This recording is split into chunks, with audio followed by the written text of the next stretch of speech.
قائد اعظم محمد علی جناح کے ساتھ پاکستان کی تکمیل کے لیے سرگرم کارکن احمد سعید کرمانی، ان کے صاحبزادے ڈاکٹر آصف کرمانی آج ہمارے ساتھ موجود ہیں پوڈ کاسٹ میں۔ میں ہوں آپ کا میزبان عدنان ملک۔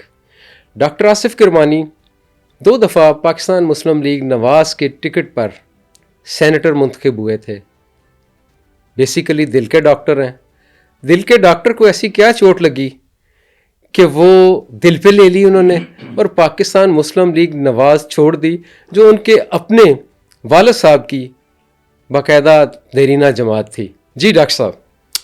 شکریہ ملک صاحب، آپ کے جو آپ نے کلمات ادا کیے میرے والد مرحوم کے بارے میں، اس کے لیے میں آپ کا شکر گزار ہوں۔ تھوڑی سی اور دوسرا میں شکر گزار ہوں کہ آپ کا شکریہ کہ آپ نے مجھے مدعو کیا یہاں کچھ باتیں کرنے کے لیے۔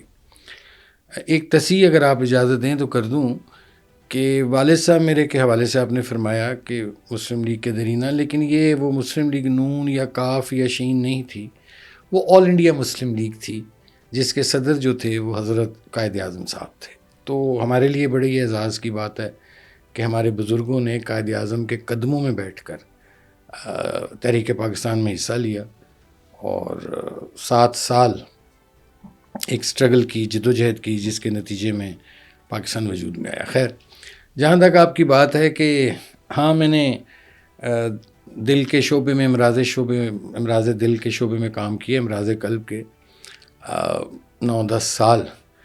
تو ظاہر ہے جو دل کے معاملات ہوتے ہیں، آپ کو پتہ نازک تو ہوتے ہیں، حساس ہوتے ہیں، لیکن سیاست جو ہے اس کے بارے میں کسی نے کہا تھا نا، غالباً مولانا ابوالکلام آزاد نے کہا تھا یا کسی نے، کہ سیاست کے سینے میں دل نہیں ہوتا۔ بالکل ٹھیک۔ تو ایک اس حوالے سے دیکھا جائے تو ایک ایسا شخص جس نے، جو ڈاکٹر تھا، ہے کوالیفائڈ ڈاکٹر ہے، جس نے دل کے شعبے میں بھی کام کیا، اور وہ لیکن پھر اس کا دل جون سا تھا وہ غیر مطمئن ہوا، یا کہہ لیں جو بھی، تو پھر مجھے خدا حافظ کہنا پڑا مسلم لیگ نون کو۔ تو وجہ کیا بنی؟ دیکھیں، میرا بڑا اچھا وقت گزرا ہے نواز شریف صاحب کے ساتھ۔ میں ان لوگوں میں سے نہیں ہوں کہ جو تنقید برائے تنقید کریں، اور میں نے کبھی نواز شریف صاحب کے بارے میں لب کشائی نہیں کی۔ ہاں، جن پالیسیز نے نواز شریف کو اور اس جماعت کو نقصان پہنچایا ہے اور ناقابل تلافی نقصان پہنچایا ہے، جس کا عملی مظاہرہ جون سا ہے وہ 8 فروری 2024 کے الیکشنز میں ہوا، ان کے بارے میں بات کرنا میں سمجھتا ہوں، اور عوام کو بتانا کہ کیا عوامل تھے کہ آج وہ مسلم لیگ نون جو کبھی نواز شریف صاحب کی سربراہی میں 4 صوبوں میں حکومت بناتی رہی ہے، 2/3 میجورٹی کے ساتھ میاں صاحب آتے رہے، کہ کیا ہوا جو ایک دم سمپل میجورٹی تک نہیں لے سکے، اور نامور لوگ پی ایم ایل این کے ان کی اپنی سیٹوں کے حوالے سے ان کو تانے دیے جا رہے ہیں کہ وہ فارم 47 کی مرہون منت ہیں۔ تو بہرحال میرا ایک تعلق رہا 18 سال، میں نے ڈے اینڈ نائٹ، میں نے مینٹل ورک بھی کیا، آپ کے سامنے ہے، میں نے لیگ ورک بھی کیا، لیکن پھر میں نے محسوس کیا کہ دیکھیے سیاست، مجھے نہیں پتہ یہ لوگ جو کر رہے ہیں سیاست، ان کے مطمع نظر کیا ہے۔ میرے مطمع نظر سیاست ہے عزت کے ساتھ۔ جس سیاست میں عزت نہیں ہے، thank you so much, if you don't need me I don't need you, رویے ہوتے ہیں جو انسان کو کی شخصیت پر اثر انداز ہوتے ہیں۔ تو کچھ رویے ایسے تھے کہ میں کچھ عرصے سے سمجھ رہا تھا، مثلا اگر میں پی ڈی ایم کی گورنمنٹ پر تنقید کرتا رہا کہ مہنگائی ہے، غربت ہے، بے روزگاری ہے، جاب لیس یوتھ کے میں حوالے سے بات کرتا تھا، یا میں یہ کہتا رہا کہ یہ غلطی کی آپ نے الیکشن نہ کروا کر پی ڈی ایم کی گورنمنٹ کے دوران، تو یہ کوئی گناہ تھا میرا؟ میں نے تو کھڑے ہو کے ریکارڈ ہوں میں کہ میں نے سینٹ کے فلور پر، میں تو پی ٹی آئی کی بہت مخالفت کی ہے، آپ ریکارڈ نکلوا کے دیکھ لیں، لیکن میں آپ کو یقین سے کہتا ہوں کہ آج تک مجھے کسی پی ٹی آئی کے بندے نے، دھمکی تو دور کی بات ہے، گلہ شکوہ تک نہیں کیا کہ یار تم بڑی سخت باتیں کر رہے ہو تم فلور کے اوپر، لیکن ان میں برداشت ہی نہیں ہے۔ یہ چاہتے ہیں بس کہ جی حضوری، ایسا ایک خوش آمدید ٹولہ مسلم لیگ نون میں آ گیا ہے جس میں کچھ پرانے لوگ بھی ہیں اور کچھ نئے لوگ بھی آئے ہیں.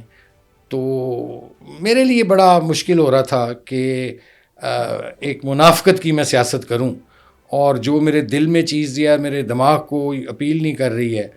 تو میں نے کہا enough is enough. I have played my inning.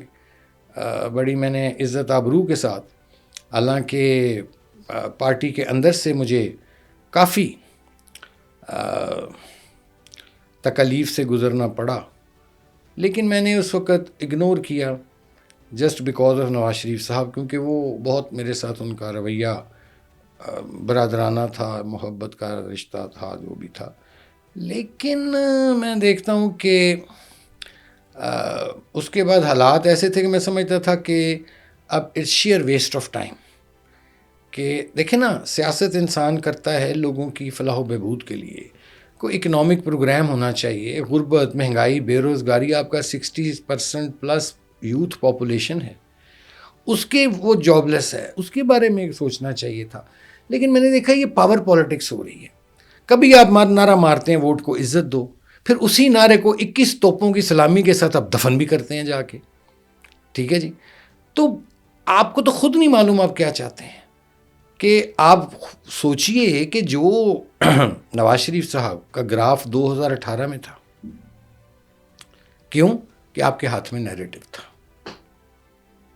جب اب نیریٹو چلا گیا اڈیالہ جیل میں، you are narrative less. P M L N narrative less ہے. پھر آپ حکومت میں آتے ہیں، 16 مہینے آپ نے جو یہاں ایک ڈیلیور نہ کر سکے پی ڈی ایم کی گورنمنٹ میں. پھر کل ہی اسحاق ڈار صاحب کا ایک بیان آیا جی کہ اگر 2018 کی حکومت ہمیں واپس کرو تو 2024 کی ہم اسے واپس لے لو. ایسی کوئی بات نہیں. تو کیا ان کی سیاست یہ خود کر رہے ہیں؟ کون؟ میاں نواز شریف اپنی سیاست خود کر رہے ہیں یا ان سے سیاست کروائی جا رہی ہے؟ میرا خیال ہے جن نواز شریف صاحب کو میں جانتا تھا یا جانتا ہوں، جتنا بھی میرا ان کا انٹریکشن رہا، اب تو پچھلے کم از کم 1 سال سے میرا کوئی رابطہ نہیں ہے.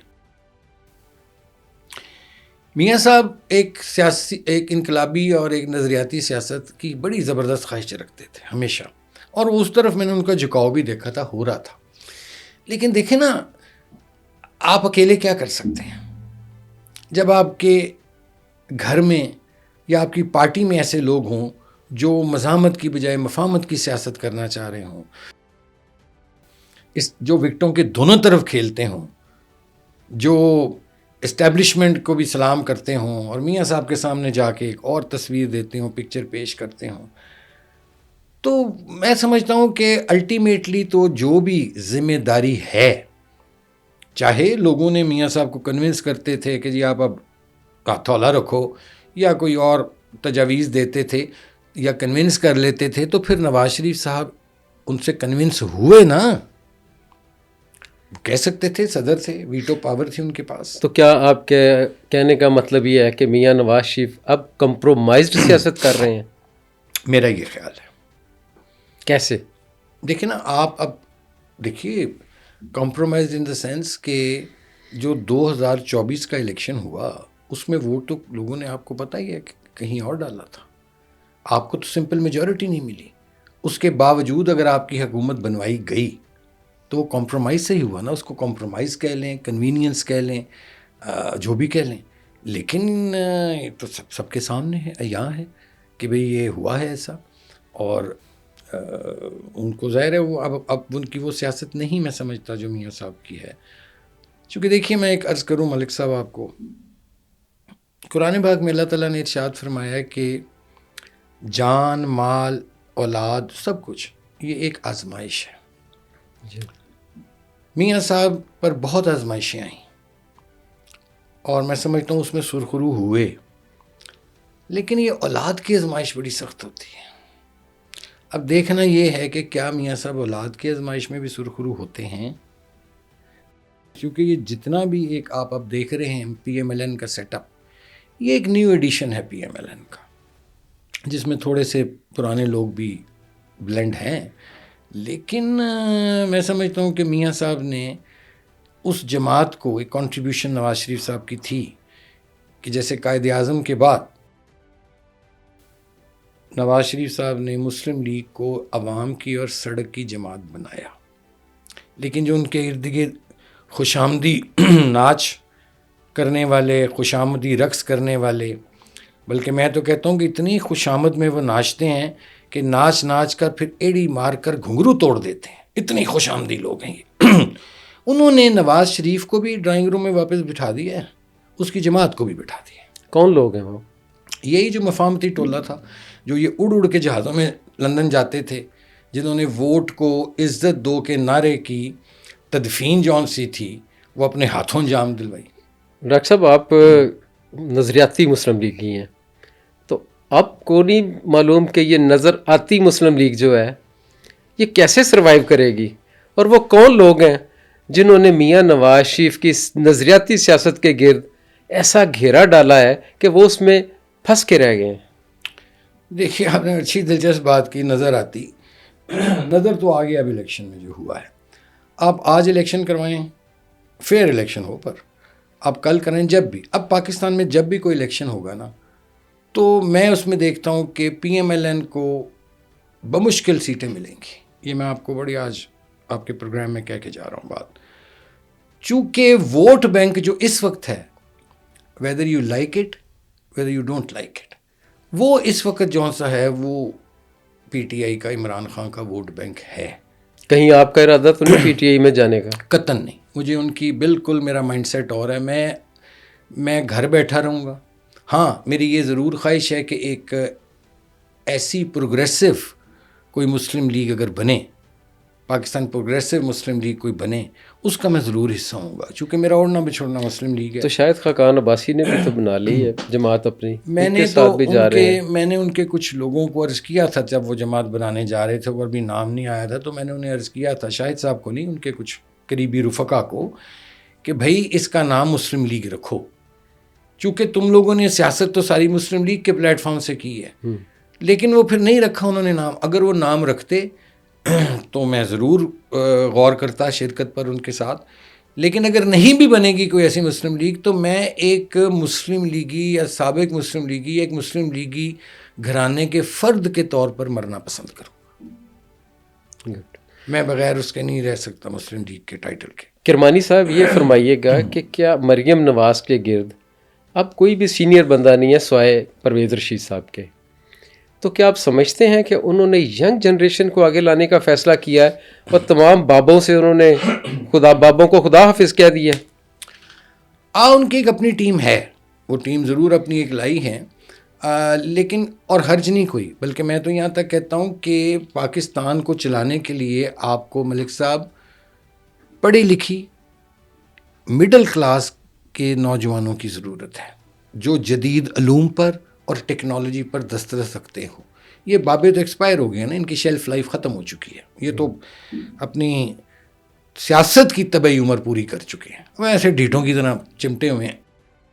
تو ان کی ایک اپنی ٹیم ہے مریم نواز شریف کی، لیکن دیکھنا یہ ہے کہ کیا اس میں کیپیسٹی ہے، کہ یا وہ جو ان کی ٹیم ہے وہ بھی صرف ٹویٹس تک، اشتہارات تک، بیانات تک اور پریس کانفرنسز تک محدود ہے. ڈاکٹر صاحب جہاں تک میرے علم میں ہے، مریم اورنگزیب نے آپ کے ذریعے مسلم لیگ نون میں انٹری حاصل کی تھی، وہ کیا واقعہ تھا ذرا سنائیے گا ہمیں. انٹری نہیں حاصل کی تھی، مطلب وہ ایک مجھے پوچھا گیا تھا، کہا گیا تھا ایک عہدے کو فل کرنا تھا، تو منسٹر آف اسٹیٹ کے لیے. میں ویسے ایسی باتیں کرتا نہیں، وہ آپ نے پوچھ لیا ہے تو وہ مجھے نواز شریف صاحب نے اور غالباً مریم نواز شریف نے کہا تھا کہ کچھ سجیسٹ کیجئے، تو وہ میں نے پھر ان کا نام بھیجا تھا. کتنے نام آپ نے بھیجے تھے جن میں سے ان کو چوز میں نے کیا؟ میرے خیال 2-3 نام بھیجے تھے جی، اور 2 نام تھے شاید. یہ وٹنس ہے پرویز رشید صاحب اس بات کے. پرویز رشید بعد میں پھر ان سے تھوڑے ناراض بھی تو ہوئے تھے جو ان کی والدہ کا نمبر آپ سے مانگتے رہے ہیں. چلیں یہ تو ایک ذاتی سا مسئلہ ہے، پتہ نہیں، ابھی تو وہ ٹھیک ہے مجھے لگ رہا ہے، بڑے ساتھ مل کے بیٹھے ہوتے ہیں اور وہ ایک ٹیم ورک کے طور پہ کام کر رہے ہیں. ویسے بھی ایک حلقے کے رہنے والے ہیں یہ سارے لوگ، جی ایک حلقے کے رہنے والے ہیں، راول پنڈی کے. ہاں دے نو ایچ ادر، ایک حلقے کے رہنے والے ہیں، جانتے ہیں. اور جو کہا جاتا ہے کہ پنجاب کو 3 خواتین چلا رہی ہیں اور ان کی بہت زیادہ ڈومینیشن ہے، مریم نواز شریف، مریم اورنگزیب اور عظمیٰ بخاری.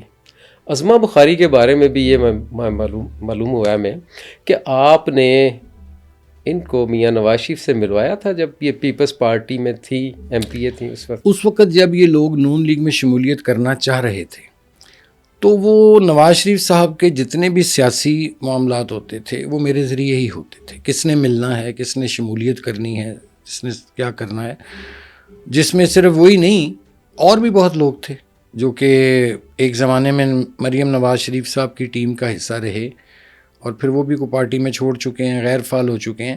تو ناٹ اونلی جن محترمہ کا آپ نے نام لیا، اور بھی بہت لوگ تھے جن کے جو مطلب میرے ذریعے تو نہ کہیں، مطلب یہ ہے کہ ظاہر ہے ڈائریکٹ تو نواز شریف صاحب تک ان کی کوئی ایکسیس نہیں تھا نا کسی کا بھی، تو وہ جس کا بھی ہوتا تھا وہ تھرو میرے ہی ہوتا تھا. نہیں، وہ کہاں ملی تھی میاں نواز شریف صاحب سے؟ وہ تو فرسٹ انٹریکشن ان کا کہاں ہوا؟ وہ تو میرا خیال ہے ماڈل ٹاؤن میں ہوا تھا. جی، ماڈل ٹاؤن میں.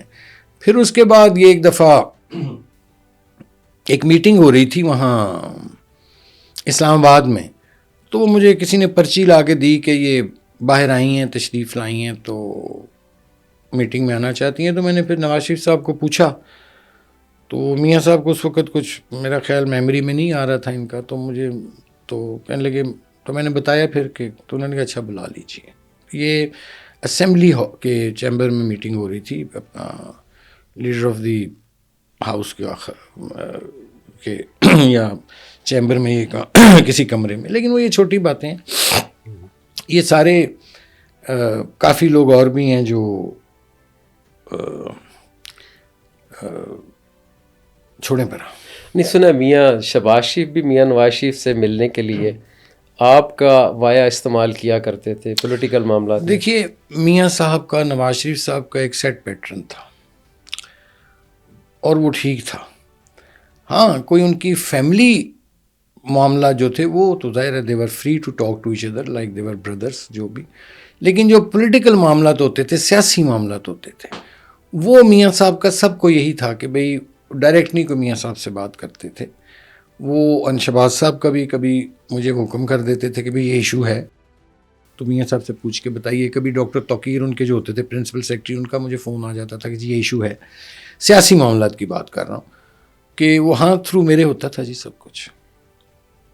پھر آپ سے وہ ناراض کیسے ہو گئے جب آپ نے لندن میں ایک میٹنگ میں جہاں اسحاق ڈار صاحب کی اور شاہد خاقان عباسی کے درمیان کچھ تلخ کلامی ہوئی تھی، وہ کس بات پہ ہوئی تھی؟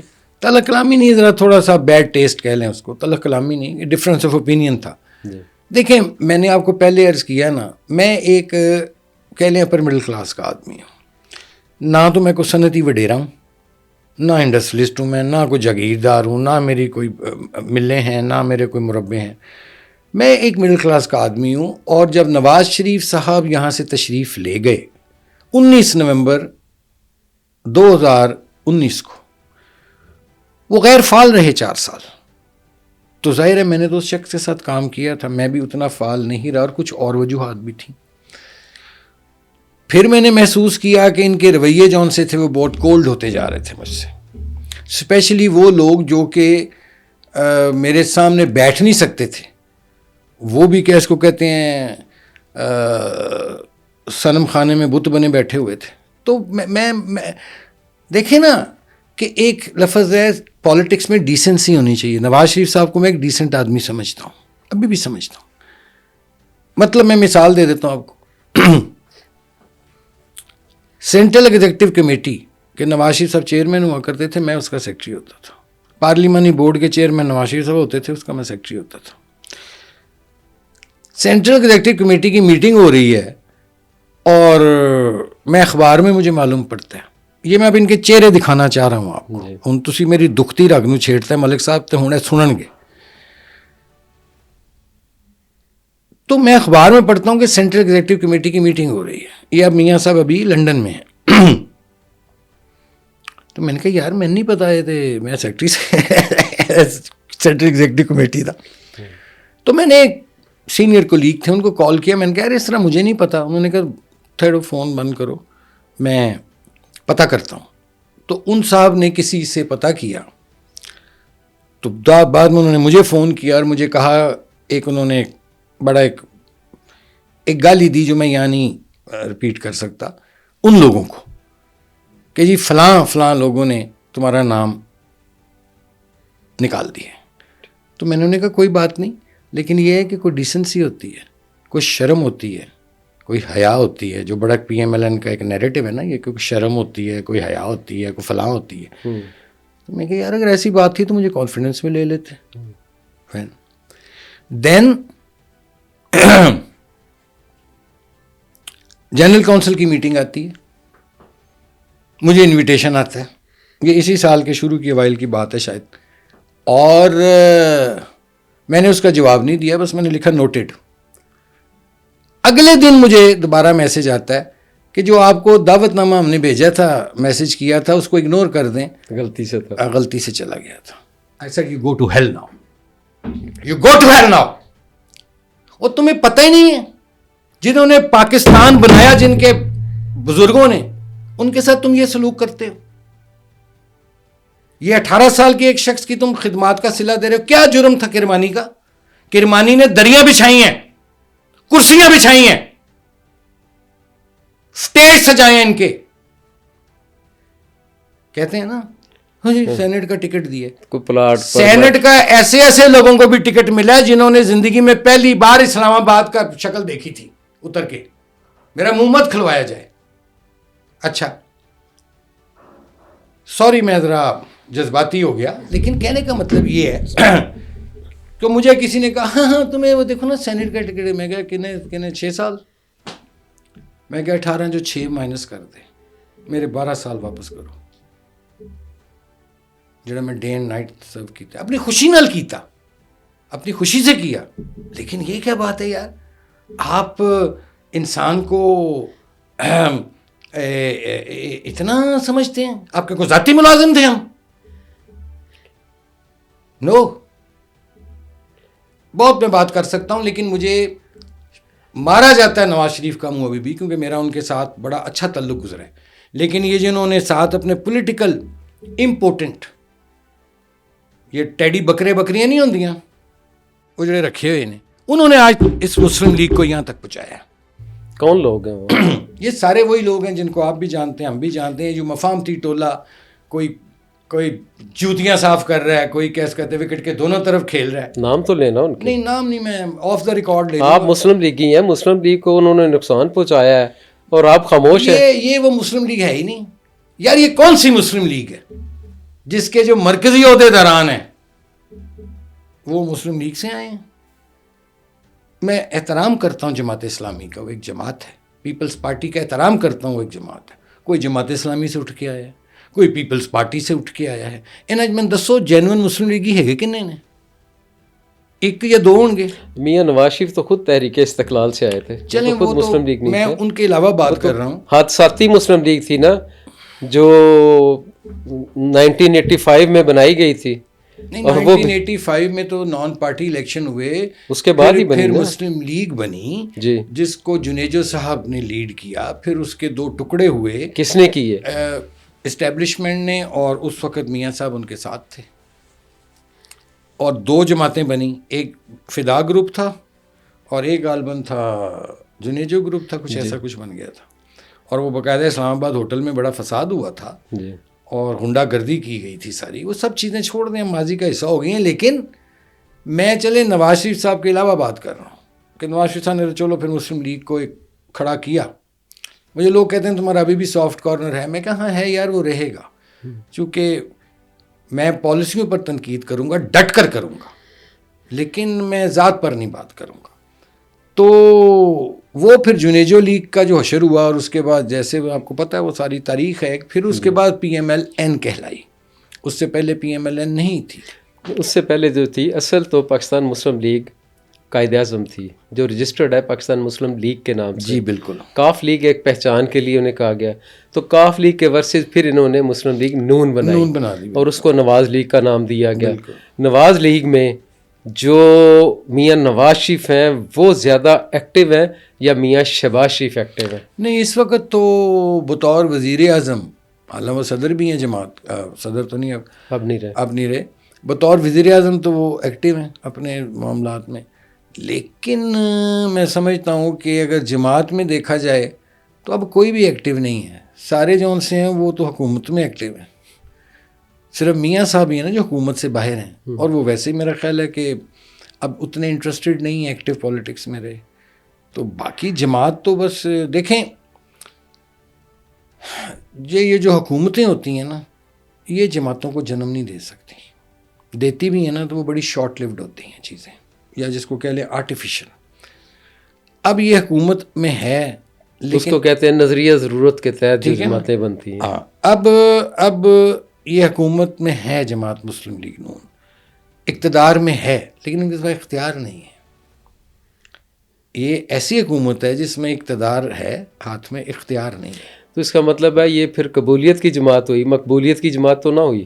ہاں، یہ بالکل بالکل ٹھیک ہے آپ کی بات. مجھے یہ بتائیے کہ میں تو چیلنج کرتا ہوں لیکن مجھے کوئی جواب نہیں دیتا اس بات کا. کاش کوئی جواب دے مجھے. بڑے بڑے جگادری بیٹھے ہیں آپ کی مسلم لیگ نون میں، میرا چیلنج ہے ان کو، آپ کے توسط سے چیلنج کر رہا ہوں، ابھی کر رہا ہوں چیلنج. 1958 آنورڈس، اس سے پہلے چھوڑ دیں، پہلے سول بیوروکریسی کرتی تھی جوڑ توڑ. 1958 آنورڈز مجھے ایک لیڈر بتا دیں جو اسٹیبلشمنٹ کی حمایت کے بغیر آیا ہو.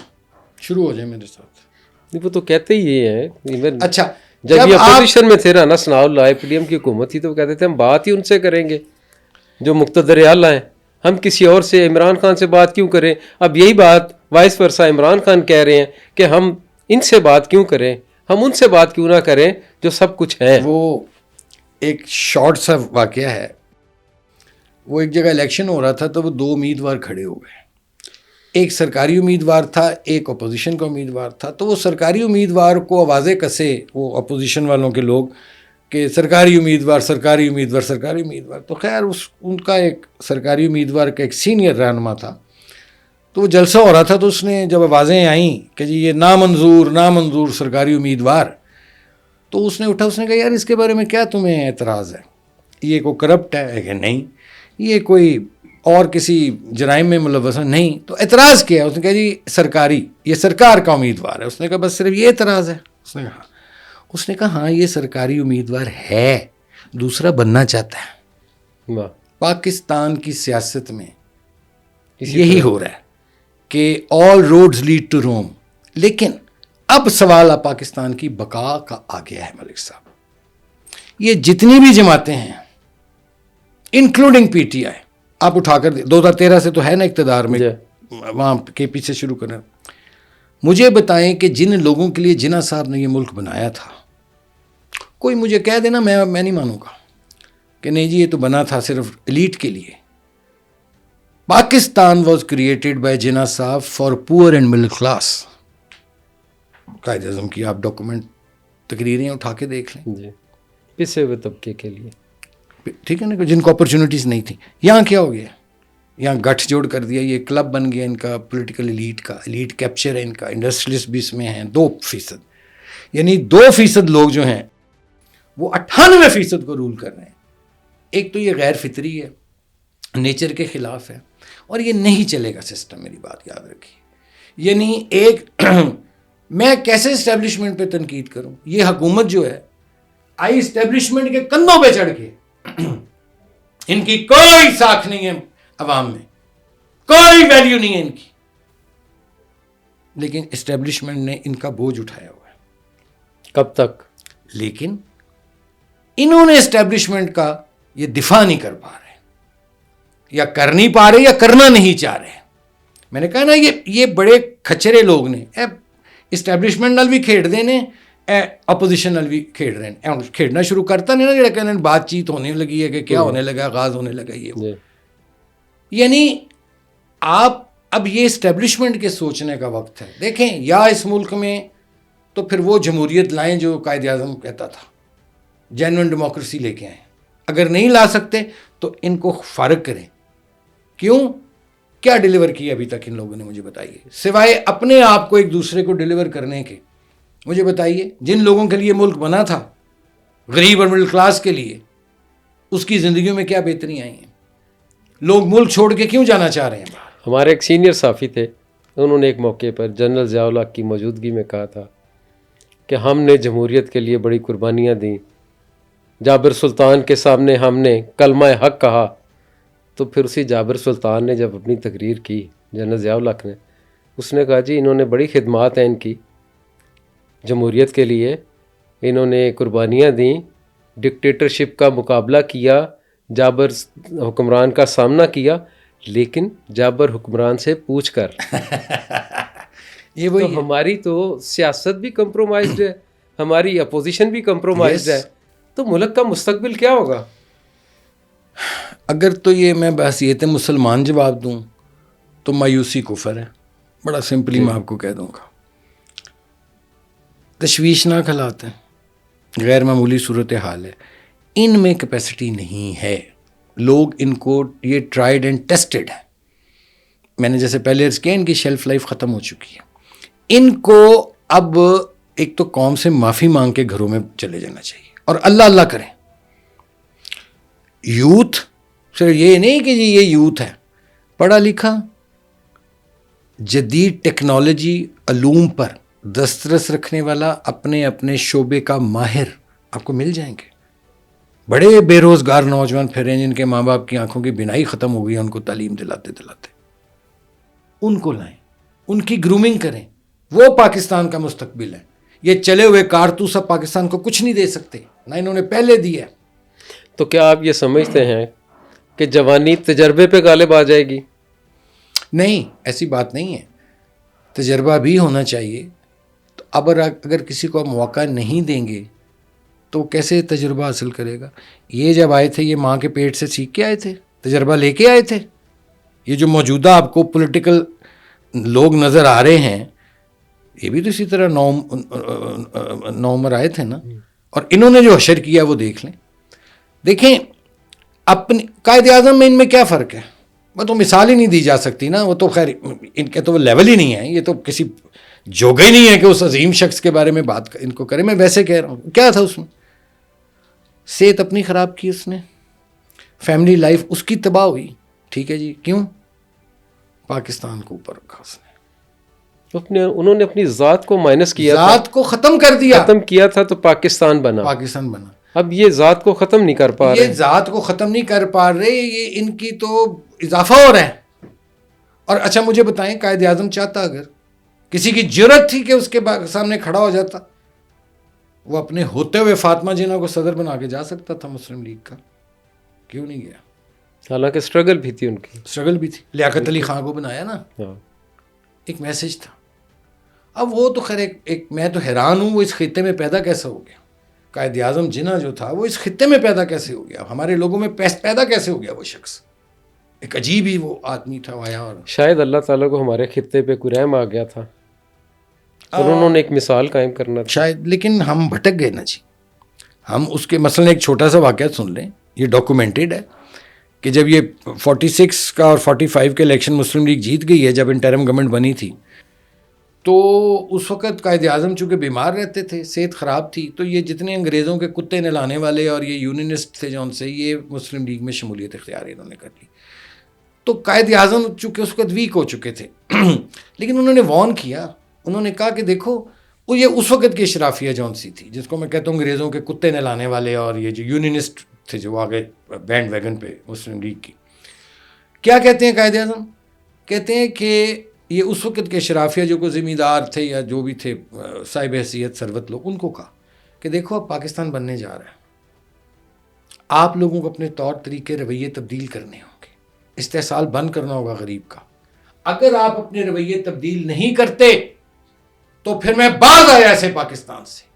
یہ قائد اعظم, آپ نے اسی طبقے کو ذبح کیا, اسی سے ووٹ لیا. یعنی کرمانی لائن میں لگ کے ووٹ ڈالے گا صبح 8 بجے سے 5 بجے تک, مجھے آپ ووٹ دینے کا آپ نے حق دیا ہے, حکومت کرنے کا نہیں. کیوں؟ کہ کرمانی مڈل کلاس کا فرد ہے, اس کے پاس ٹھگی کا, ٹیکس چوری کا, فراڈ کا, قبضہ گروپ کا, لینڈ گریبنگ کا ال گاٹن پیسہ نہیں ہے الیکشن لڑنے کے لیے. تو پھر یہی حالات ہوں گے جو آپ کے سامنے. میں اس لیے کہتا ہوں کہ اسٹیبلشمنٹ کو کب تک یہ اسٹیبلشمنٹ بوجھ اٹھائے گی ان کا. یہ تو اسٹیبلشمنٹ کا دفاع نہیں کر پا رہے. آپ دیکھیے جو پی ٹی آئی کا دھرنا آیا, جو بھی مارچ آیا اسلام آباد میں 26 نومبر پر, جی انہوں نے فوج کو آگے کر دیا. یہ عوام کو فوج سے لڑانا چاہتے ہیں. کیا ان میں پولیٹیکل ول کی کمی ہے؟ نہیں نہیں، یہ بڑے کھچرے ہیں. یہ چاہتے ہیں کہ جتنے بھی ادارے ہیں اور ان اداروں میں کام کرنے والے لوگ ان کو ذاتی ملازم ہوں، which is not possible. یہ کیا تھی جو ترمیم آئی تھی جس میں انہوں نے جوڈیشری کو کلپ 26ویں ہاں. یعنی آپ مجھے یہ بتائیے کہ پاک فوج جو ہے وہ تو اس ملک کی سرحدوں کی حفاظت کرتی ہے. شہداء ہیں، وہ شہادتیں دی ہیں انہوں نے، قربانیاں دی ہیں انہوں نے. وہ جاگتے ہیں، ہم سوتے ہیں رات کو سکون کی نیند. یہ تو چاہتے ہیں ان کو جس طرح کو وہ ملازم ہیں ان کے ذاتی، یا کوئی ججز جون سے ہیں قابل احترام معزز ججز، کیا وہ سبمسو ہیں to the government? Independent judiciary جب تک نہیں ہوگی اس ملک میں یہ اسی طرح دندناتے پھرتے رہیں گے. کیسے آئے گی انڈیپینڈنٹ جوڈیشری؟ آ جائے گی. جب کوئی انڈیپینڈنٹ جج آنا چاہتا ہے تو اس کے راستے میں رکاوٹیں کھڑی کی جاتی ہیں، اسے ایک ہرڈل ریس کراس کرنی پڑتی ہے، پھر بھی وہ بیچارہ وہاں تک نہیں پہنچ سکتا. تو کیا اس میں عوام کا کیا کردار ہے؟ یہ تو سارے مسئلے سارے جو ہے یہ فیصلے خواص کر رہے ہیں، اس میں عوام تو کہیں ہمیں نظر ہی نہیں آ رہی.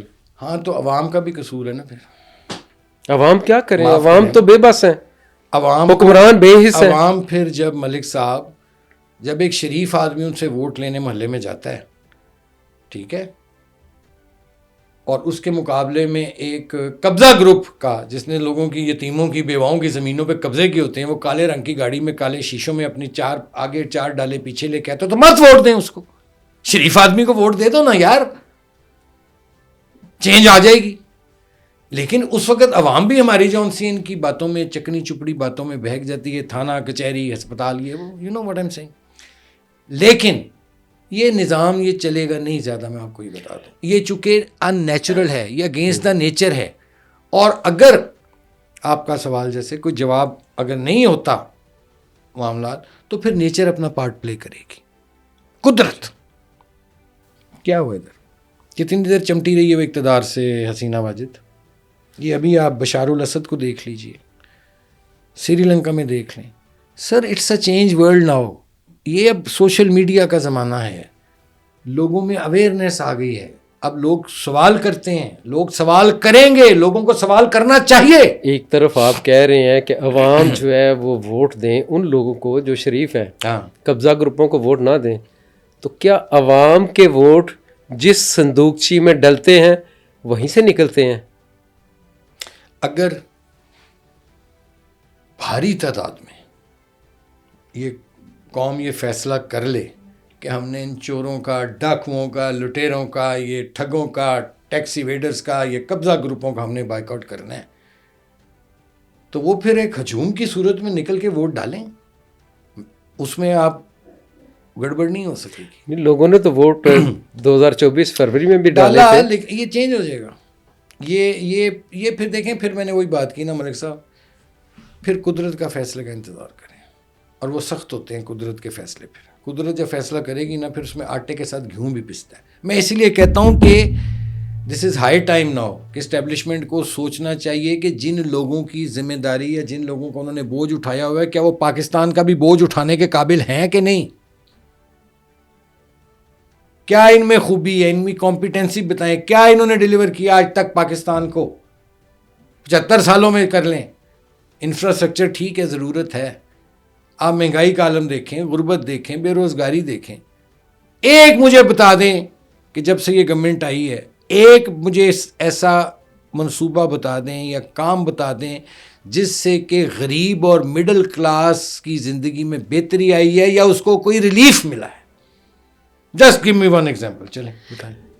دیکھیں ہمارے ہاں جو ہے وہ ریلیف تو گورنمنٹس دیتی ہیں وقتاً فوقتاً، اور وہ ٹائملی دیتی ہیں.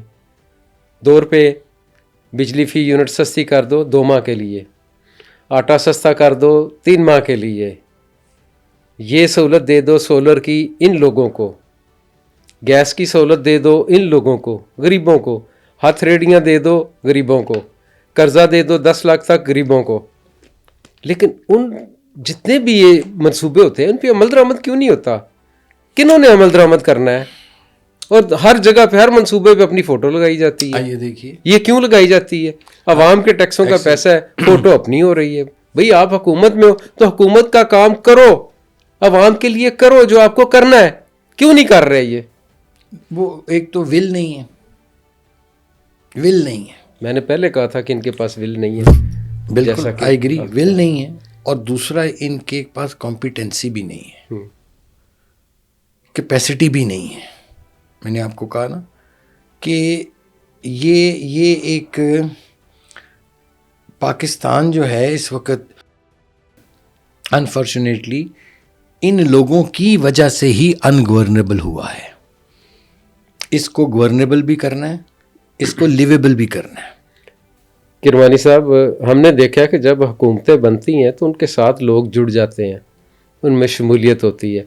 لیکن مسلم لیگ نون کی یا پی ڈی ایم کی واحد حکومت ہے جس کو لوگ چھوڑ کر جا رہے ہیں.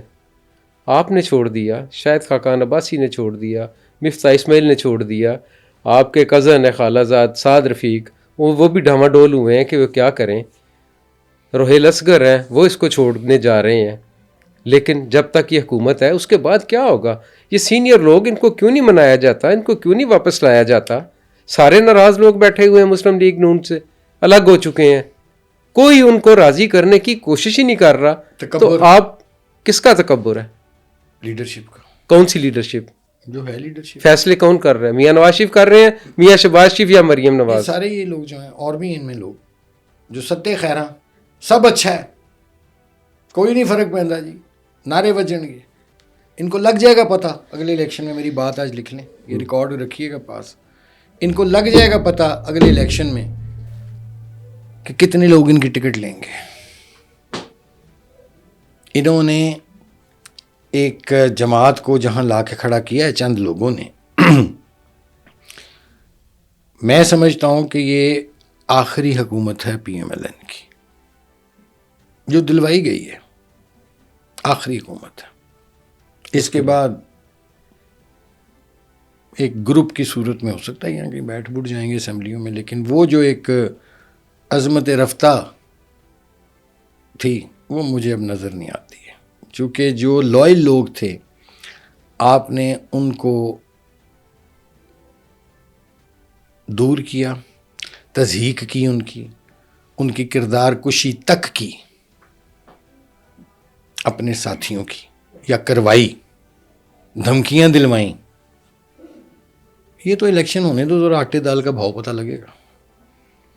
جب کرمانی کھڑا ہو کے کسی حلقے میں بات کرے گا, یا جن لوگوں کے اپنے نام لیے ہیں وہ بات کریں گے, تو جہاں 100 لوگ ہوں گے وہاں 10-20 لوگ سنیں گے بات ہماری. ایسی بات نہیں ہے. ہم نے پاکستان کی بات کرنی ہے, ہم نے پاکستان کے غریب عوام کی بات کرنی ہے. غریب عوام تو بیچارے بریانی کی ایک پلیٹ پہ جو ہے وہ ان کو کریں گے خرید نا. لیا جاتا ہے. یہ اب وہ یہ چینج ہونا چاہیے. میں وہی کہتا ہوں نا کہ اگر یہ اگر بریانی کی پلیٹ والا ہی رکھنا جائے نا, پھر انا للہ و انا الیہ راجعون پڑھ لو اس سسٹم سے, ٹھیک ہے. پھر مطلب ٹھیک ہے, پھر جو بھی. آپ میاں نواز شریف کے بارے میں ابھی بھی اپنے دل میں نرم گوشہ رکھتے ہیں, انہیں کیا مشورہ دیں گے؟ کون سے خوش آمدی ٹولہ جو ان کے گرد ہے اس کو ہٹا دیں خود سے تو سروائیو کر جائیں گے؟ اٹس ٹو لیٹ ناؤ, اب بہت دیر ہو گئی ہے. ابھی بھی کچھ نہیں بگڑا, ابھی حکومت ان کے پاس ہے, نہیں حکومت وہ حکومت میں ہے, مرکز میں بھی ہیں, صوبے میں بھی ہیں. آپ کا جب ورکروں سے رابطہ نہ ہو, پارٹیاں کیسے چلتی ہیں؟ ورکروں کی سر پہ چلتی ہیں. آپ بلائیں ورکروں کو سے لے کے کچھ لیڈروں تک, چند کو چھوڑ کے جن کی چاندی لگی رہتی ہے ہر دور میں. آپ دیکھ لیجئے وہ کیا گفتگو کر رہے ہیں. مجھے کئی لوگ جانتے ہیں, میں جانتا ہوں, جو ملتے ہیں, مجھے ملے ہیں, جو پی ایم ایل این کے ووٹر سپورٹر ہوا کرتی تھی, جن کی فیملیز اب نہیں ہیں. جن لوگوں کے آپ نے نام لیے ان کی پارٹی کے لیے خدمات تھیں, ان کو تو سوائے اپنے لوگوں کے اور کچھ نظر ہی نہیں آتا. آپ کیا سمجھتے ہیں پھر مسلم لیگ نون کی نرسری ختم ہو رہی ہے؟ ہاں, یہ وہ مطلب اگر آپ اس کو سمجھیں کہ یہ اوپر کو جا رہی ہے تو اوپر کو نہیں ہے. تو کون آ رہا ہے؟ یہ پاکستان کا مستقبل کس کے ہاتھ میں جا رہا ہے؟ پاکستان کا مستقبل اسٹیبلشمنٹ ہے. جب تک اسٹیبلشمنٹ ہے پاکستان کا مستقبل محفوظ ہاتھوں میں ہے. کیونکہ جس نے بھی آنا ہے ان کے کندھوں پہ چڑھ کے آنا ہے نا. یہ کہاں سے آئے تھے؟ قیدی نمبر 804 بھی ان کے کندھوں پہ ہی آئے گا. آیا پہلے بھی آیا ہے، اور دوبارہ بھی اگر اس نے آنا ہے تو پھر اس کو اسٹیبلشمنٹ کے ساتھ معاملہ ٹھیک کرنے ہوں گے. تو عوام کی طاقت سے نہیں آ سکتا. عوام کی طاقت بھی، اسٹیبلشمنٹ بھی اسی کے ساتھ جاتی ہے نا جس کے ساتھ تھوڑی سی عوام کی طاقت ہو. آفٹر آل قیدی نمبر 804 کا جو پہلا تھا ایک ہی سیٹ تھی نا ان کی مشرف کے دور میں آئی. اس کے بعد اس سے پہلے 97 میں تو ان کی الیکشن میں کچھ بھی نہیں تھا ان کا. پھر 2002 میں ایک سیٹ ملی، پھر اس کے بعد انہوں نے الیکشن کا 2008 میں بائیک آؤٹ کیا، پھر 13 میں ان کی گورنمنٹ بن گئی اور اس میں وہ جو مینار پاکستان کا جلسہ تھا اس نے ایک بہت وائٹل رول پلے کیا. تو ظاہر ہے اسٹیبلشمنٹ پھر مدد بھی کر دیتی ہے، کمک فراہم کر دیتی ہے، لیکن مجھے لگتا ہے کہ انہوں نے اپنے لیے کافی مشکلات پیدا کر لی ہیں. نو ڈاؤٹ کہ ووٹ بینک اس کا ہے لیکن عمران خان کا، اور یہ لوگ جو ہیں اس کے ووٹ بینک کے قریب بھی نہیں پھٹکتے. لیکن کیا عمران خان اقتدار میں آ سکتا ہے؟ پاکستان میں سب کچھ ممکن ہے، every thing is possible in Pakistan, لیکن عمران خان کو بھی اپنے رویوں میں تبدیلی لانی ہوگی. جو حقیقتیں ہیں اس ملک کی اس کو سمجھنا ہوگا، کمپرومائز کرنا چاہیے اسے، کرنا پڑے گا اگر اس نے اقتدار میں آنا ہے یا کوئی معاملہ. کیونکہ اس وقت ایک ٹرسٹ ڈیفیسٹ ہے نا. یہ تو بڑے سمجھدار لوگ نے نا، یہ تو کر لیندے نے. ਇਹਨਾਂ ਦੇ ਤੇ ਲੋਕ ਹਰ ਵਕਤ ਵਿਕਟ ਦੇ ਦੋਨੋਂ ਤਰਫ ਖੇਡਣ ਨੂੰ ਹੁੰਦੇ ਨੇ, ਡਿਊਟੀਆਂ ਲੱਗੀਆਂ ਹੁੰਦੀਆਂ. نہیں میں سمجھتا ہوں کہ میاں نواز شریف تو وکٹ کے دونوں طرف نہیں کھیل رہے. ان کے جو لوگ ہیں جنہوں نے ان کے ہاتھ سے ووٹ کو عزت، ان کے بھائی جو ہیں میاں شہباز شریف، وہ تو خود کہتے ہیں، وہ تو اسٹیبلشمنٹ کے زیادہ پسندیدہ ہیں. وہ تو خود ان کا بیان تھا کہ میں اسٹیبلشمنٹ کی آنکھ کا تارا ہوں. ان سے کیوں گلا کرتے ہیں؟ وہ معصوم آدمی ہیں، وہ تو خود کہہ رہے ہیں کہ میں کیسے کہتے ہیں اسٹیبلشمنٹ کی آنکھ کا تارا ہوں. یہ اور لوگ ہیں جو صبح کہیں ہوتے ہیں، دوپہر کو کہیں، شام کو کہیں، رات کو کہیں، جو ایک فون کال پر بھاگے آتے ہیں. تو ان کے ہوتے کیا؟ میں آپ بتائیں مجھے کیا فیوچر ہے، مجھے بتائیے. نہیں، فیوچر کا فیصلہ تو میں نے اور آپ نے نہیں کرنا، میاں نواز شریف نے کرنا ہے. ان کی موروثی سیاست ہے، ان کی بیٹی جو ہے وہ ان کو لے کے آگے چل رہی ہے ان کی سیاست کو. نواز شریف صاحب کو حالات ملے، اور سچی بات ہے، آپ نے کہا نا سافٹ میں ہوں، ہاں ہوں میں ان کے بارے میں سافٹ، کیونکہ میں کم ظرف نہیں ہوں. میں کسی کی ان کی ذات کے بارے میں نہیں میں بات کرتا، پالیسیوں پہ ضرور کرتا ہوں بات، پہلے بھی کی، اب بھی کرتا ہوں، وہ میرا رائٹ ہے. جب میں جماعت میں تھا تو مجھے اختلاف رائے کا حق ہے، کوئی دے نہ دے. آپ کی وجہ تنازع کیا بنی تھی مسلم لیگ نون چھوڑنے کی؟ آپ نے میاں نواز شریف کو لندن میں ایسا کیا کہہ دیا تھا؟ نہیں، میں نے انہیں کچھ نہیں کہا تھا، میں نے تو انہیں 2-3 واقعات یاد کرائے تھے جو نصیحتیں ان کے والد صاحب نے ان کو کی تھیں جب وہ سیاست میں چیف منسٹر بنے تھے. مجھے میاں صاحب نے خود ہی ایک زمانے میں بتایا تھا، تو میں نے ان کو کیا تھی نصیحتیں وہ؟ ایک تو وہ انہوں نے مجھے بتایا تھا، میاں صاحب نے فرمایا تھا کہ ان کے والد مرحوم نے یہ کہا تھا کہ نواز صاحب آپ چونکہ سیاست میں جا رہے ہیں تو 2 چیزوں کا خیال رکھیے گا. ایک تو جو غریب کے کھانے پینے کی اشیاء ہیں، آٹا، دال، چینی، گھی، سبزیاں، پھل، ادویات، اس کو مہنگا نہ ہونے دینا. اور دوسرا انہوں نے کہا تھا کہ ورکروں سے ڈائریکٹ رابطہ رکھنا. تو میں نے انہیں تب کہا، یہ پی ڈی ایم کی گورنمنٹ تھی، یہ 22 جولائی یا 23 جولائی کو میری ملاقات ہوئی تھی ان سے، اور بھی لیڈرشپ بیٹھی ہوئی تھی، شاید خاقان صاحب تھے، اسحاق ڈار صاحب تھے، میاں صاحب تھے، اور بھی 1-2 لوگ تھے، 3-4. تو میں نے انہیں کہا جی کہ مہنگائی نے بیڑا غرق کر دیا ہوا ہے، کیونکہ ہم تو 150 روپے لیٹر پیٹرول پر روتے تھے عمران خان کے دور میں، کرٹیسائز کرتے آئے، 250 روپے لیٹر پیٹرول ہے. بجلی کی قیمتیں دن روز بروز بڑھ رہی ہیں، اور مہنگائی ہے، لوگوں کی کمر ٹوٹ گئی ہے. تو یہ حالات ہیں میاں صاحب. اور دوسرا یہ کہ آپ کی یہ جو حکومت ہے پی ڈی ایم کی میں نے بات کی تھی، اس کا کوئی رابطہ ہی نہیں اپنے ورکروں سے جماعت کا، اور جس پر میاں صاحب خاموش رہے تھے. ہاں ایک بات میں نے انہیں کہی جس پر وہ تھوڑا سا اپسیٹ ہوئے، تو میں نے انہیں کہا کہ یہ جو آپ کے پی ڈی ایم کے وزراء ہیں، ان کے گردنوں میں سریے آ گئے ہیں، یہ نکال لیں ان کے سریے، ورنہ آپ کو اس کا خمیازہ آگے والے الیکشنوں میں بھگتنا پڑے گا. اور وہ بھگتنا پڑا. اس پر میاں صاحب نے مجھے کہا کہ چنگی بھلی گل کرتے تسی پٹڑی تے اتر گئے ہو. تو میں پھر چپ کر گیا، میں نے کہا جی بس میں نے یہی کہنا تھا. باقی میں انہوں نے یہ کہا تھا کہ جی میرے ویوز جو ہیں میں آپ کو واٹس ایپ کرتا رہا ہوں میسیجز. آپ ایگری کرتے تھے کہ ہمیں فوراً الیکشن میں جانا چاہیے. جب میں نے ان کو کہا کہ فوراً، یہ لاسٹ ویک آف اپریل یا مئی کی بات ہے، تو میں نے کہا کہ آپ جائیے اس میں فوراً الیکشن میں جانا چاہیے، 10 دنوں میں 15 دنوں میں الیکشن کرا دیں. تو مجھے بڑا میاں صاحب کا ایک معنی خیز جواب آیا تھا کہ ڈو وی ہیو 10 days، کہ ہمارے پاس تو 10 دن بھی نہیں ہیں. یہ مطلب جو میں نے اخذ کیا. اور اس کے بعد پھر وہ کہا جی کہ وہ چونکہ 25 مئی کو عمران خان نے آنا تھا، اس نے دھمکی دے دی، تو اس لیے ہم نے وہ فیصلہ کیا کہ حکومت نہیں چھوڑنی. تو جب وہ 25 مئی کا لانگ مارچ، جب وہ 4 درختوں کو آگ لگا کے چلا گیا تھا عمران خان، اس کے بعد کرا دیتے نا الیکشن. تو یہ ہزیمت نہ اٹھانی پڑتی جو آپ کو آج اٹھانی پڑی ہے. نہیں، اسحاق ڈار صاحب نے اس میٹنگ میں یہ بھی تو پوچھا تھا شاید خاقان عباسی سے کہ ہم کتنی سیٹیں لے سکتے ہیں، ان کا کیا جواب تھا؟ ہاں، یہ ایسی بات ہوئی تھی. جی. چونکہ شاہد صاحب کا بھی یہی وہی خیال تھا کہ الیکشنز میں ہمیں فوراً جانا چاہیے تھا جب پی ڈی ایم کی گورنمنٹ تھی نا اس کو. تو وہ انہوں نے یہی حل دیا شاہد نے صاحب نے کہ جی اس کا الیکشن میں ہمیں اب بھی چلے جانا چاہیے. تو اس پر انہوں نے غالباً میاں صاحب نے یا ڈار صاحب، دونوں میں سے کسی میاں نواز شریف صاحب نے پوچھا تھا. نہیں، میاں صاحب نے نہیں، غالباً ڈار صاحب نے پوچھا تھا کہ کتنی سیٹیں کہ کتنی سیٹیں ملیں گی. تو وہ جو انہوں نے تعداد بتائی اس پر پھر تھوڑا سا وہ ماحول جو سا تھا وہ کافی سنجیدہ سا ہو گیا تھا. کیا تعداد بتائی تھی انہوں نے؟ میرا خیال ہے انہوں نے غالباً 25 30 یا 35 اس طرح کچھ کہا تھا کہ جی اگر اب الیکشن یعنی 2022 میں اگر آپ الیکشن کراتے ہیں تو کوئی 25 30 کے قریب سیٹیں آپ کی نیشنل اسمبلی کی بنیں گی. تو اس پر پھر وہ ڈار صاحب نے کہا کہ ایک طرف آپ الیکشن تک سن کہہ رہے ہو تو نال مروان پروگرام دس رہے کہ 25 سیٹیں 30 کہ 35. تو انہوں نے کہا بہرحال یہ گراؤنڈ ریئلٹی ہے. چونکہ آپ لنڈن میں بیٹھے ہیں، آپ کو شاید یہاں نہیں انفارمیشن اس طرح مل پا رہی ہے. اب پاکستان آ کے دیکھ لیجئے جو حالات ہیں. اور وہ میرا خیال ہے ٹھیک بات کہی تھی شاہد صاحب نے، جو 24 میں ہوا پھر وہی ہوا. ڈاکٹر صاحب آپ کا ذریعہ معاش کیا ہے؟ میرا ذریعہ معاش پہلے تو تھا جی ایک سیلری میری تھی آتی، جو وہ ظاہر نہیں آ رہی ہے.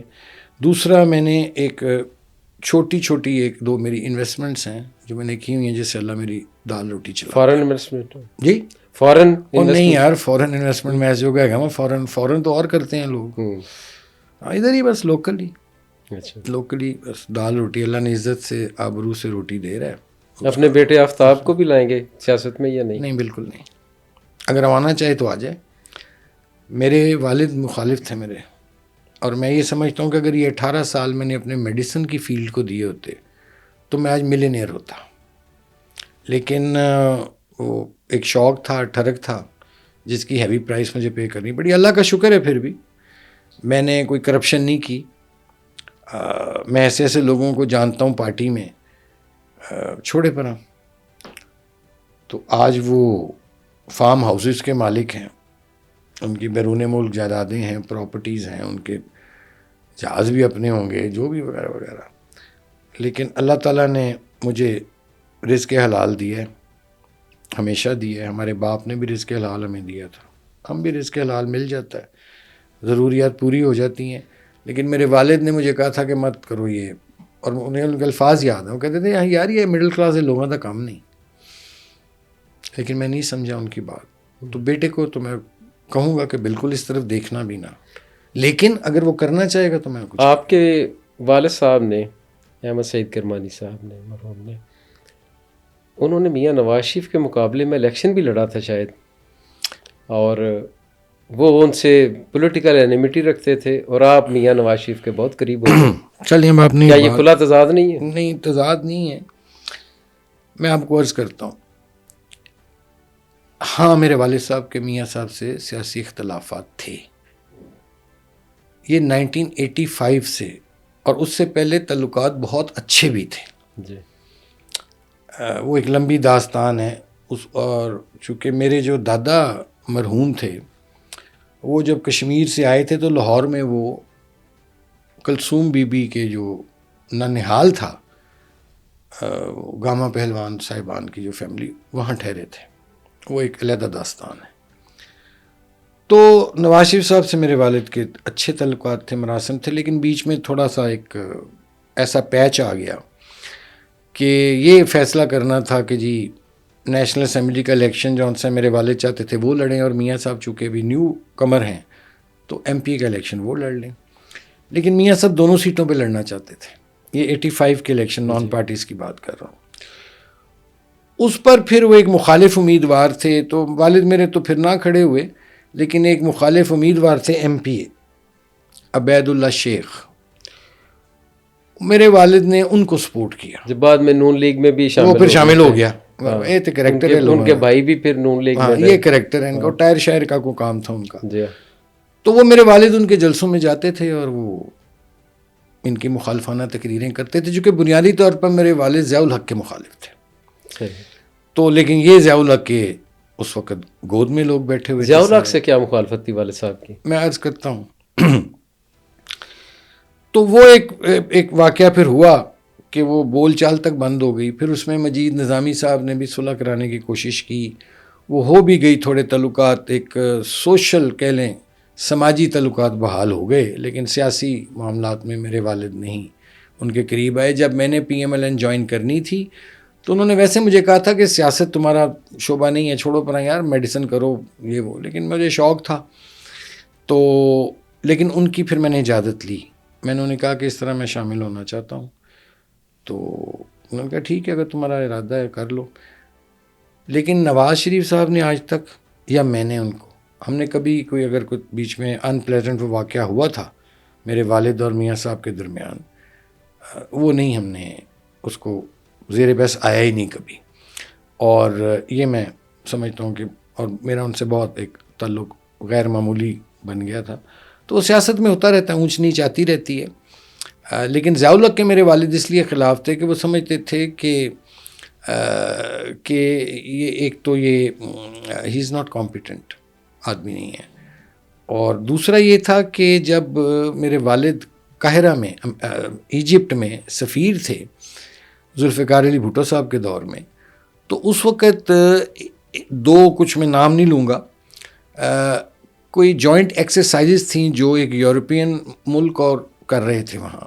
تو اس میں میرے والد کی خواہش تھی کہ پاکستان کے بھی ٹروپس جون سے ہیں وہ بھی اس ایکسرسائز میں حصہ بن جائیں، یعنی پاکستانی ٹروپس، ایجپشین ٹروپس، اور وہ ایک جو باہر کی فورسز تھی ان کے ساتھ جوائنٹ ایکسرسائزز تھیں. تو اس پر میرے والد مرحوم نے کافی ورک کیا. پھر انہوں نے بھٹو صاحب کو لکھا تو بھٹو صاحب نے اس آئیڈیا کو پسند کیا. تو اس کے لیے میرے والد نے وہاں کے ڈیفنس منسٹر جو تھے ایجپٹ کے، ان سے معاملات سارے طے کر لیے. تو انہوں نے کہا کہ آپ ہمیں اپنا آرمی چیف بھیجیے تاکہ وہ آ کے باقی معاملات طے کر لیں. تو ضیاء الحق صاحب اس کا آرمی چیف تھے، تو یہ قاہرہ تشریف لائے تھے. تو بس وہ 2-4 ایسے واقعات ہو گئے. ایک تو وہ کوئی ایک فنکشن تھا وہاں تو جس میں امبیسڈر کا ہونا ضروری ہوتا ہے، لیکن وہ ضیاء الحق کے آنر میں تھا وہاں کے کسی آرمی والے نے کیا ہوا، آفس بیئرر نے. تو لیکن اسی وقت میرے والد نے مجھے بتایا کہ سیم ٹائم پہ ایجپشن ایجوکیشن منسٹر جو تھے وہ پاکستان کے لیے وہاں سے روانہ ہو رہے تھے کسی ٹور پہ. تو پروٹوکول کا یہ تقاضا ہوتا ہے کہ جو اس ملک کا سفیر ہوتا ہے وہ اس کو رخصت کرتا ہے. تو وہ کہتے ہیں میں نے ان کو کہا کہ میں لیٹ ہو جاؤں گا یا 2 بھی، تو کہتے ہیں پھر میں نہیں پہنچ سکا چونکہ لیٹ تھا. تو ایک وہ بھی ضیاء الحق نے مائنڈ کیا. اس کے بعد پھر وہ ایک اور واقعہ بھی ہوا جس میں کہ وہ ان کے جو تھے اس وقت کرنل صاحب، انہوں نے کہ ان کو کہا جی کہ یہ تو پسند نہیں شاید کرتا آپ کو امبیسڈر، یہ بڑا کوئی ایروگینٹ ہے، یہ والا ایسی بات نہیں تھی.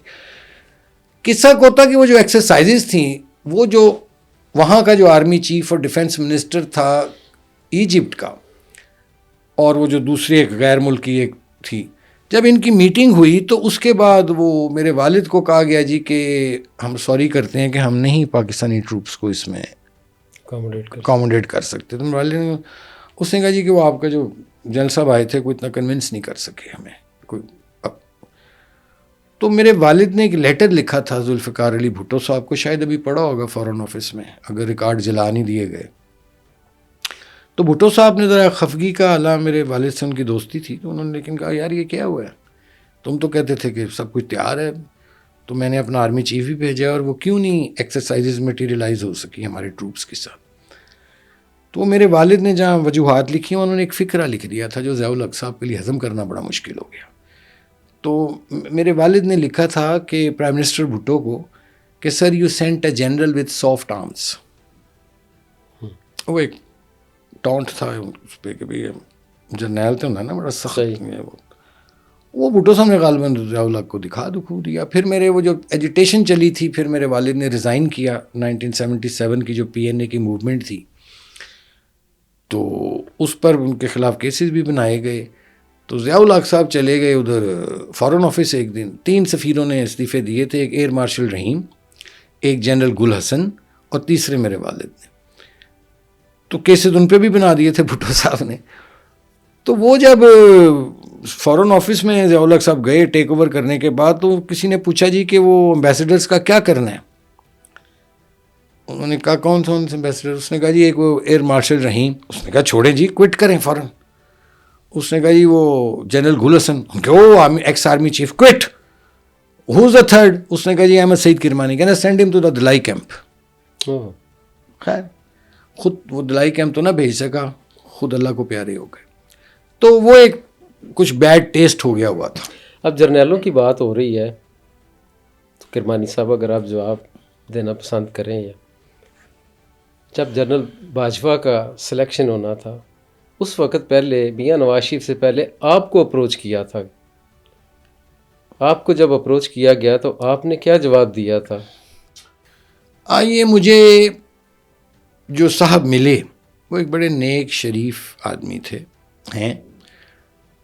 تو انہوں نے مجھے کہا کہ مجھے کچھ جنرل باجوہ صاحب کے دوستوں نے یہ آپ کے پاس بھیجا ہے. میں نے کہا فرمائیے. کہ آپ ان سے ذرا ملاقات کریں ایک باجوہ صاحب سے. تو میں نے کہا کس سلسلے میں؟ تو انہوں نے کہا کہ جی وہ آرمی چیف کا نام ڈسکس ہو رہا ہے یہ وہ سارا. تو میں نے انہیں کہا دیکھیں پہلی بات ہے کہ میری تو اتنی حیثیت نہیں ہے نمبر 1.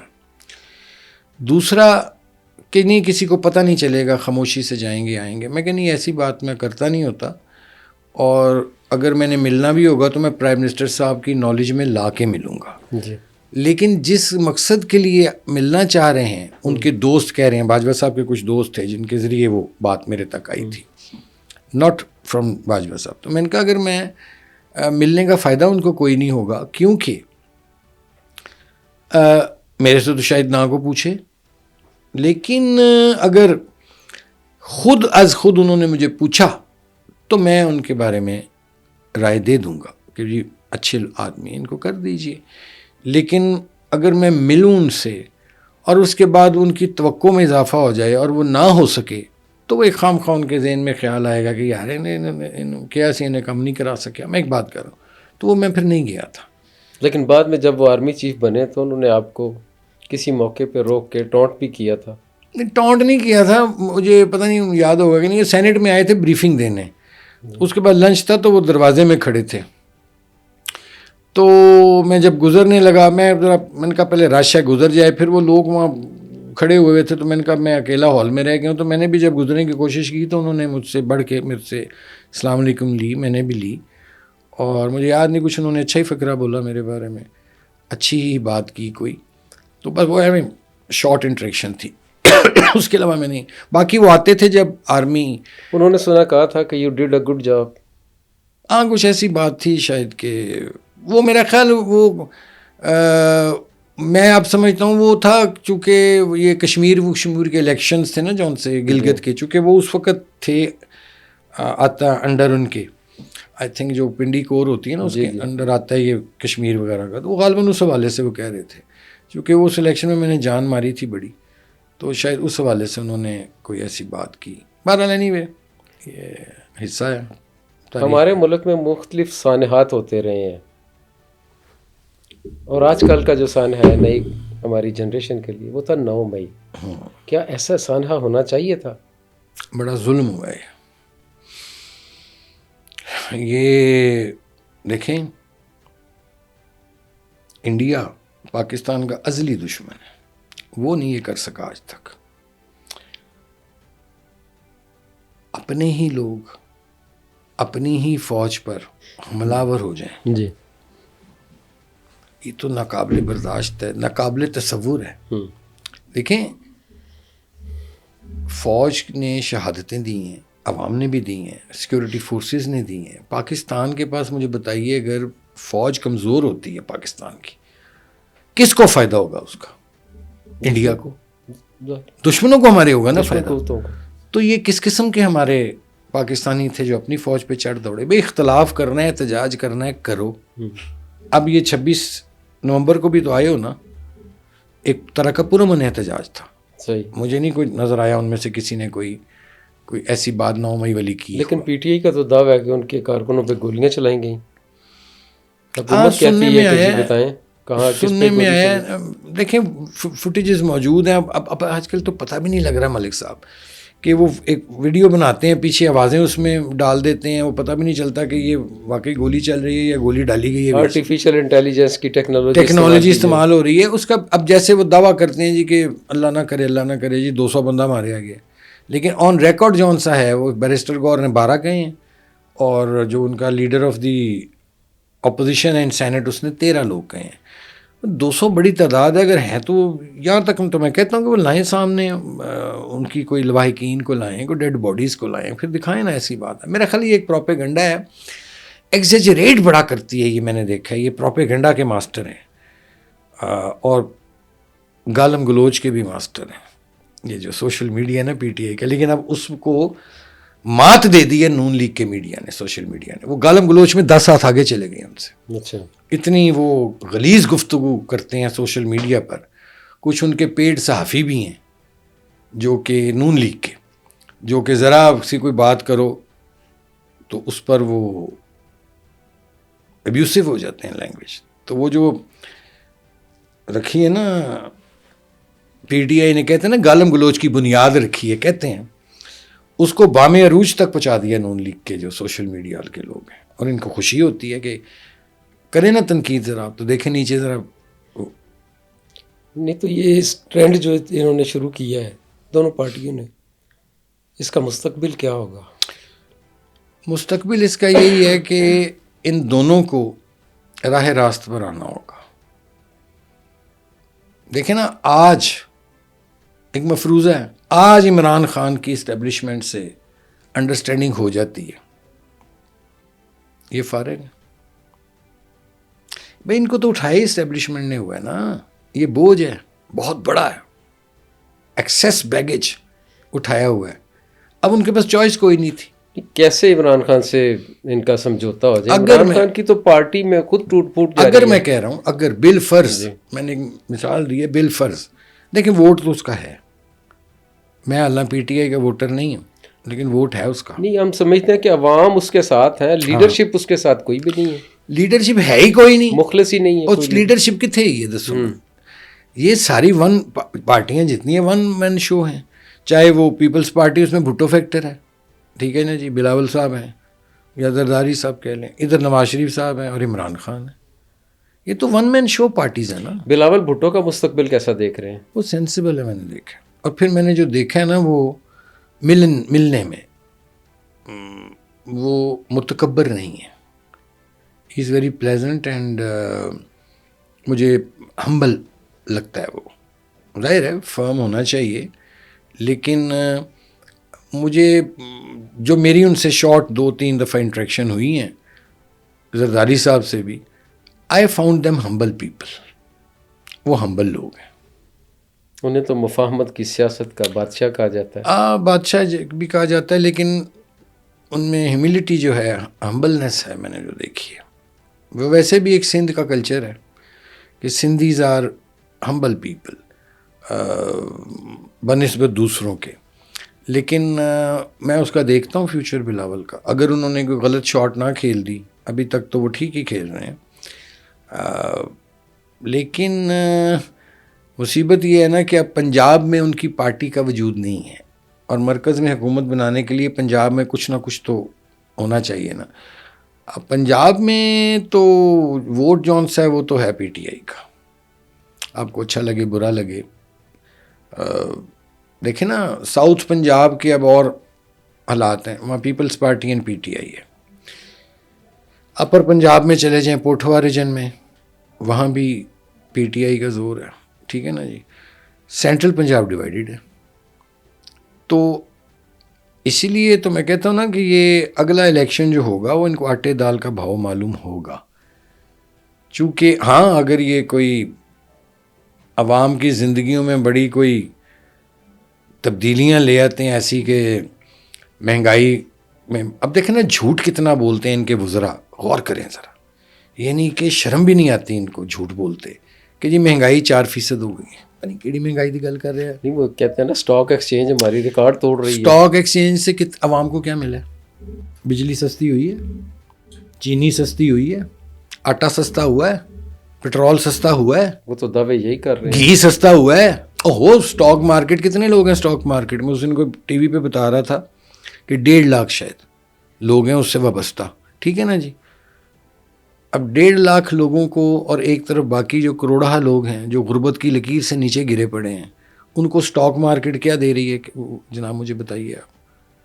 اسٹاک مارکیٹ جو ہے وہ تو وہاں بھی کلب ہے, وہ بھی لیٹ لوگ ہیں بیٹھے ہوئے وہاں, وہ سیٹھ بیٹھے ہوئے ہیں. آپ کی جیب سے نکال کے اس کی جیب میں ڈال رہے ہیں, اس کی جیب سے نکال کے اپنی جیب میں ڈال رہے ہیں. دراصل یہ میں نے کہا نا یہ ایلیٹ کیپچر ہے. دس ایلیٹ کیپچر مسٹ گو. یہ جب تک نہیں جائے گا پاکستان اسی طرح افراتفری کا شکار رہے گا, چاہے وہ سیاسی ہو چاہے معاشی ہو. بہرحال کرمانی صاحب, ہم تو محب وطن ہیں, ہم تو یہی کہیں گے کہ پاکستان زندہ باد. بالکل, پاکستان زندہ باد, پاکستان پائندہ باد. اور اللہ کرے کہ یہ وہ پاکستان اس طرف چل پڑے جس طرف جو جناح صاحب کی اور قائد اعظم کی خواہش تھی, جیسا وہ پاکستان دیکھنا چاہتے تھے. تھینک یو ویری مچ سر. آپ کی مہربانی. تھینک یو سر, شکریہ.